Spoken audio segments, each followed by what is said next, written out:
Welcome to Squirrel, the podcast for distracted writers, hosted by Candace J. Thomas and Jody L. Milner. Welcome, everyone. This is Candace. And this is Jody. And we are on episode 5 in our second season. Yay! We do books on the fives if you're just a new listener to Squirrel. So books on the fives basically means that we're going to discuss books.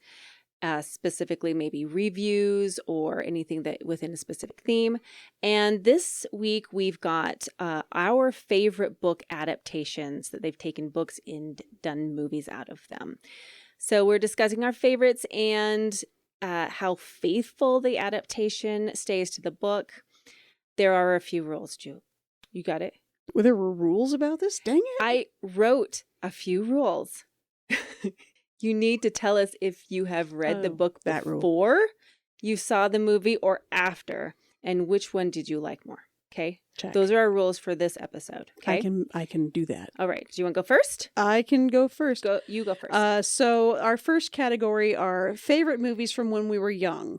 And so I think this was the funnest category because I got to go down memory lane. And so the first one that I had to do was Princess Bride.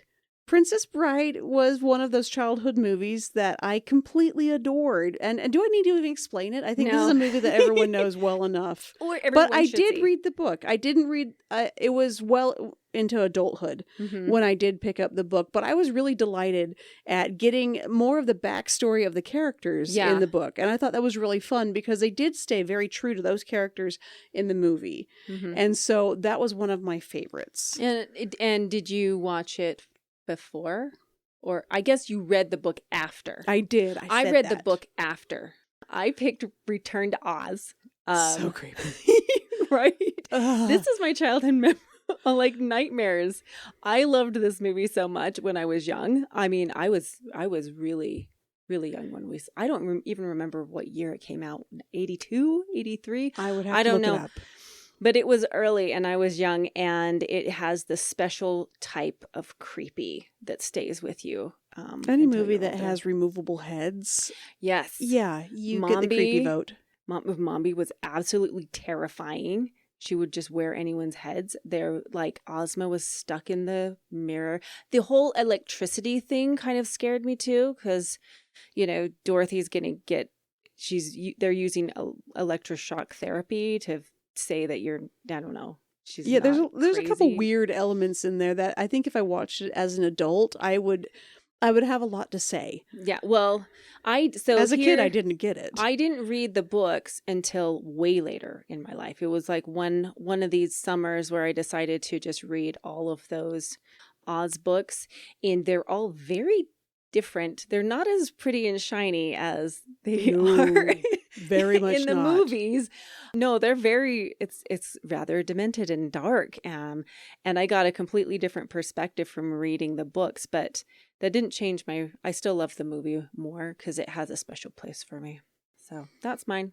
My next one is Neverending Story. Oh, you win. You have one job. of my very favorites on there too. So I think we're gonna tie. So Okay. there was a couple movies that shaped my childhood, and so Princess Bride was definitely one of them. A Neverending Story is another one, and then the other one was Dark Crystal. Like those are Dark Crystal. the ones that really shaped my childhood. And so Neverending Story just had all of these really incredible, fantastical elements. I mean, you had a dragon you could fly on. You had a princess that was stuck in a castle, and you had a world that was falling apart, and you had all these and if you look at it now, it's like, oh, that's kind of tropey. But that's one of the things that kind of created the trope. Yeah. We see the tropes now because we're, I don't know, 40 years in when they're creating these stories. For sure. So I didn't know there was a book until I started looking into it, and I haven't read this one as a book yet, and I don't know if I want to, just because I don't want to spoil this childhood memory, because I have a feeling it's going to be enough different that I'm not going to like either if I did. So I want to kind of preserve that as my little nugget of fantastical sunshine and craziness. Oh, yeah, I didn't know that. And the Rockbiter. I picked The Secret of NIMH, which is based the other one. on Mrs. Frisby and the Rats of NIMH, which is a book that I saw the movie first because I was young when I saw it. Sure. But the movie was I mean, it also has that special kind of creepy. Like there are really scary elements, but I liked the bravery in it. Mm-hmm. I liked the whole message of Mrs. Frisbee trying to save her sick son. You know, I liked all that. But I didn't. I did read this book probably. I want to say when I was like 13 or 14, something like that. I read it for the first time last year. No way, really? So it's very fresh in my mind. Oh my gosh, now. it's so many books ago. So that's so cool. I'm glad that you read it. Yeah, it's because I remembered absolutely adoring the movie as a kid because it had that element where you're like, oh my gosh, you don't see that in kids' movies, you know. Yeah. The elements of danger that they put in that movie, you didn't see in other kids' movies at all, and so that's what I loved about it. See, not to get on a soapbox or anything, but I love it when they treat kids not as fragile, because as kids we seek that kind of darkness to the light that we're receiving. So I like it when I think American Tail came out really close to the same time, and it had a lot of the same elements. Yeah, of the world is dangerous, but you have to be brave. Like I didn't write a whole thing on this, but of course I'm going to say Black Cauldron. Oh, of course you are, because that was definitely. It's just one of those things that it ties into all of the dark themes, but I loved that one. Well, and the last one, Disney tried to hide it. It did. It's like, oh, and we're so embarrassed. This one's so dark. Nobody really liked it. No, I don't think I've ever seen it from beginning to end. I've only seen pieces of Maybe it. Night. Maybe I have, and I don't know. We're going to watch Return to Oz and and The Secret of NIMH. And that's going to be a long sleepover. It's going to be great. We're going to have So my last childhood one, and this is a really short one, but it's so charming. It's The Snowman. Do you remember The Snowman? I do know The Snowman because it's a little song. Yeah. They're walking on the air. There you go. Very British boy.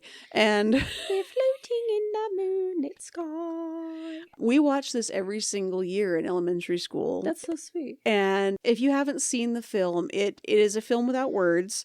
And so all you hear is the music. And then you see this boy and a snowman going on an adventure. And it's all very beautifully illustrated. It's done in children's book illustration, not just like cartoon. It's not cartoon. It's done in these beautiful illustrations. Yeah. And so that was one of the ones that always stuck with me because it was just like, it's so pretty. It's really pretty and it's a bit haunting as well. Mm-hmm. They go to this, won't spoil the book for you all, so I'm going to shut up. Yeah, no. But no spoilers. That was last episode and the one before. Okay. Favorite series? This one, I have some very obvious ones. It can't be Harry Potter. I didn't do Harry Potter. Okay, I put that's not Harry Potter. So Which I love, the one you chose is like, duh. Do you want to say it? Sure, I picked Lord of the Rings. Of course you did. You beat me to it. I loved Lord of the Rings. My mother read us Lord of the Rings when I was young.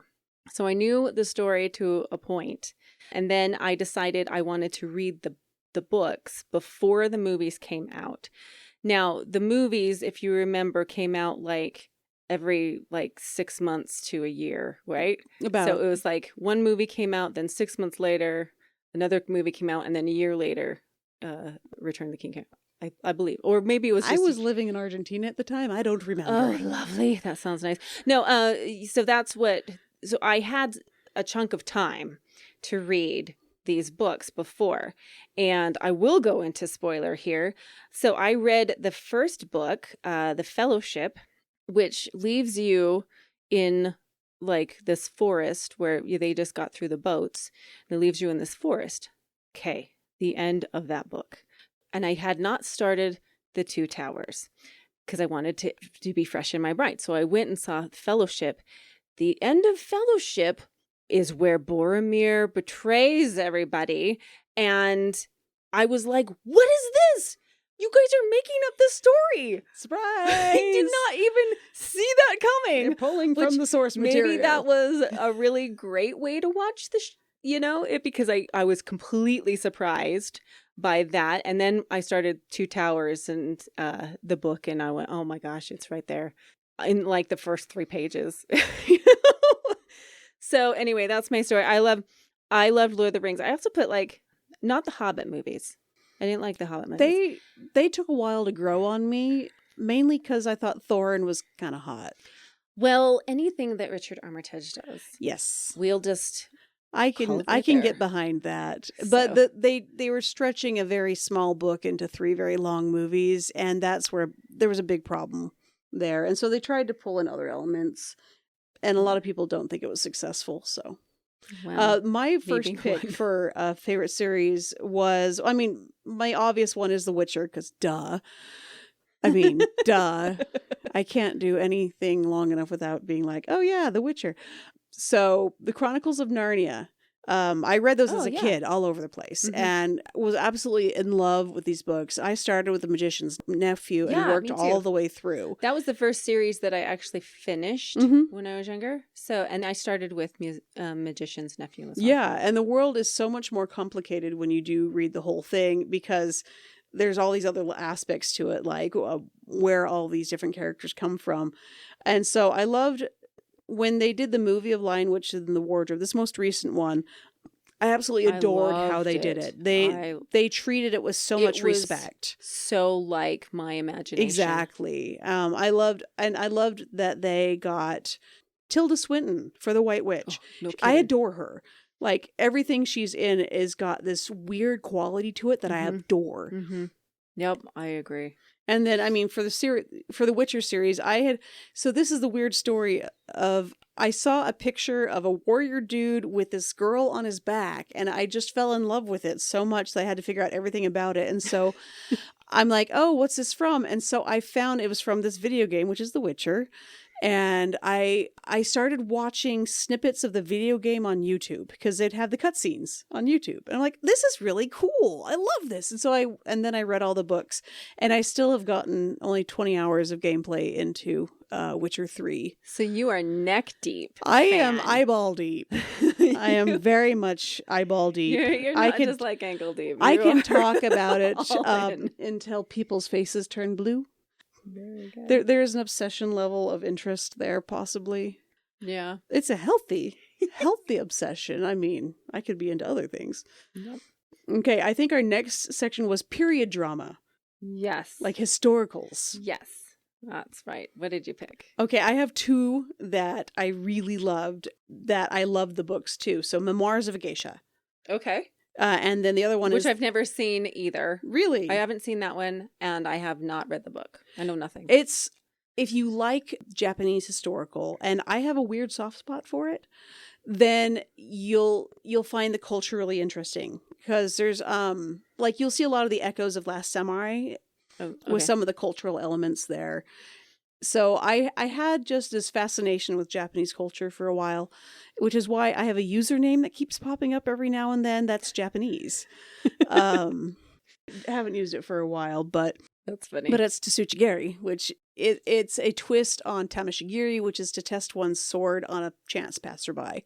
Oh, lovely. I'm And so so- glad to know this. Yeah, about that's you. your Japanese lesson for today. Yay. Okay. And then Three Musketeers. They made one in 1993 that I adored. That had Yes. Kiefer Sutherland. Sutherland and a whole other cast. Charlie Sheen. I can't remember who played D'Artagnan, but it All was I just remember is that really awful Brian Well, and Tim Curry. Adams song. Tim Curry. Tim was Curry in it? was He was probably the Richelieu, okay. and so Because of course he was. of course he was. He does a Except brilliant everyone job else. in it. And so I read because of that, I felt like that's when I fell in love with the French history. And so I went through a French Revolution. This isn't French Revolution, but I went through. No, but it's the Dumas. It's the Dumas. I went through all the Alexandre romanticism. Dumas books, and then went into Baroness Orski books, which is Scarlet Pimpernel, Mhm. and all of those. And so I had a whole 5-year period where I was just obsessing with that. I obsess a lot. How about That's you? adorable. We do, don't we? I obsess a lot. I picked 2, actually, 2. I adore the Keira Knightley Pride and Prejudice. Oh yes. Now, I do have a soft spot for the BBC Pride and Prejudice. That's the 5 episodes or whatever. But I liked the way that it was directed, the Pride and Prejudice of this specific adaptation. Now, Pride and Prejudice I read after I watched the BBC drama. So I knew the story before I saw this movie. I just really liked it. The other one I have is North and South by I had a feeling that would come up. Yep, because that's another BBC When they Lady do of the things Night well, when it comes to they BBC do dramas. them really well. And so my favorite Scarlet Pimpernel is the BBC one. Yeah. It's got Jane Seymour, I think, Okay. as his wife lady, whose name I just forgot. I don't know. You're talking to somebody I don't know. Yeah, so no, that I like the North and South, and I did not read North and South until after I had watched the movie because I was a little obsessed and I wanted to know, and it's quite different. I mean, the grittiness of the drama, I mean, it really shows you the hardships, where in the book it doesn't really talk about that. And the whole there's no kiss at the end of the book. Oh, it's so spoiler. So Oh my gosh. sad. I know, right? I don't think I would have read that one, but dude. Yeah, no, it was lovely. It's a nice read, but I do have a runner-up, which didn't make it onto the notes, but Enola Holmes. isn't that cute? Really, really cute. It is adorable. I don't know the books at all. Watched it and read the books just because they're The cute and fun moment- to read. It was like the moment that the Sherlock was given to Henry Cavill was on that one. yes, it was. Who I have a soft spot for. Yes, who's in The Witcher? You think? Favorite movie that you were surprised was a book first. All right. So this isn't technically a movie because it was it was the musical first, but Phantom of the Opera? Okay. Like, I always thought it was just a musical. It's a cool musical. It is a book. It is a book. I didn't realize it was a book until was a way book later, first. which is the category. Favorite movie you were surprised was a book first. Oh yeah, you're right. But you haven't read the book. I did finally read it. Okay. It is weird. It is so very, very weird. And it's small. Is it comparable to what we see in the musical? There or are the elements movie? that they share. We see more of the trapping of the good guys. Like, there's a lot more of this element of him trying to trap them and a lot of detailed explanation of the traps and the corridors and all the different things. And that's Gotcha. why the weird thing about you have to hold your hand up to the corner of your eye. Like, there's a whole bit when they're going down in the dungeon and it makes no sense in the musical because it doesn't get explained. Mm-hmm. But in the book, they explain it. They probably don't want to explain that for a reason. No, and you don't. It's gonna And there's bore a reason, everybody. and it's if there's gross. not a song about it, then forget it. I'm not interested. I picked. Oh, let me actually look on my paper. Jojo Rabbit. Okay. Okay, so I adore the movie Jojo Rabbit. I thought it was extremely well done, and it's one of my when I don't know exactly what to watch, I might just throw on Jojo Rabbit. But I was surprised it was a book. The book is called Caging Skies by Christine, I can't even say, Lewins. I hope that I got that right. But yeah, so after the movie, I checked out the book, and it is, I don't know what I was expecting, honestly. It was very graphic and not at all what I was expecting this. I mean, Jojo Rabbit's not specifically lighthearted, but the script is written in a way where it traps you in a childlike way. So, which I will say is probably Taika Waititi's brilliance when it comes to screenwriting, and being the director of knowing exactly how to angle the camera, because the book is nothing like, really. I mean, it follows the same temperature, but not really anything like the movie. So there you go. Yeah, surprise. I was surprised by that. Surprise. Did you have another one? Nah, I just had the one. Okay, we're on the last one. Our favorite overall. Okay. Let's see. I think I went first last time. You go first this time. I have two. I picked Stardust Oh, by Neil Gaiman. that's a good one. It is. Wow. The movie was absolutely awesome. It was bonkers good. so great. I did not read the book until after I'd seen the movie. And the book it's delightful and it's cinematic. It is shorter and it doesn't go into a lot of the fun details that the movie does. I think the movie explores other things and adds new characters that aren't in the story, but it's the same flavor. And I put it as one of my overall favorites because I felt that the encapsulation of the book was portrayed really nicely in the movie form. So yeah, there I go. Stardust. Funnily enough, my favorite overall is a Neil Gaiman as well. It's Good Omens. Oh, is it? Yeah. Oh, that is so good. It is. It's a good. You That's a kind good of have to love adaptation. Neil Gaiman to love Good Omens, because I feel it could be an acquired taste for some, but if you've read the book, it's delightful. Like everything about the characters, like they're all so unique and they all jump off the page in such a weird, like the Witchfinder and Aziraphale and Crowley, and like it's. I fell in love with it. So I did read the book first, which means when I watched the show, I don't think I fell into the what the heck is going on problem, that because I was watching with my spouse and he was like, I don't know what's happening. Really? Or why it's funny. See, I read the book years before, it was the show. So I was really excited about the show coming out because I wanted to see how they were going to do it or if they were going to ruin it. But they didn't. They made it. They nailed it. So awesome. They nailed it. So good. Exactly. They nailed it. Thank you for that. The other, the last one that I didn't mention was Fantastic Mr. Fox by Roald Dahl. And the movie, if you haven't seen it, is absolutely brilliant. And it's all animated, goofy animation. Isn't it stop motion? It is stop motion. Yeah. And it's got George Clooney. And it's just fun. It is adorable and really funny. So, and it's good for any age. So even though it's a kid's book, totally see this. It's really great. So Very cool. Yay. Books on the Fives. Woohoo. What do we got next, Jody? So next week, we're going to get very real again. I've had a couple topics that have kept coming back on mind. I'm just like, ooh, this would be amazing to talk about. So we're going to talk about writing effective character deaths. Candy's thrilled. I am not thrilled.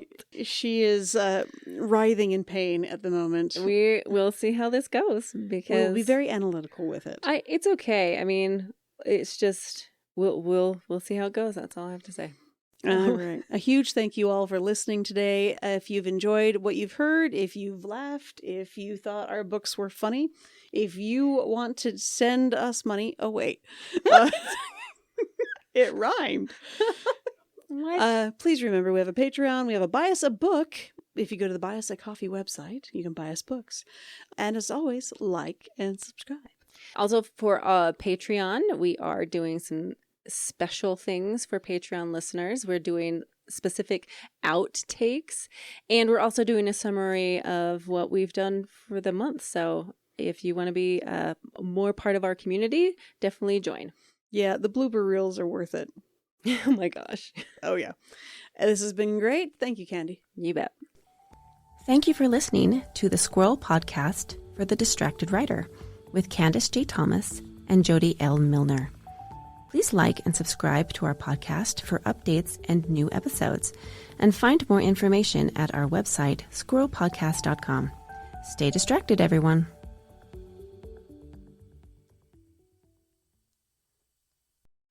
Do you want me to introduce your episode? No, I'm good. I No, can we're do good. this. No, I have no, my radio stop. personality just out and leaking all over the place. No, I got this.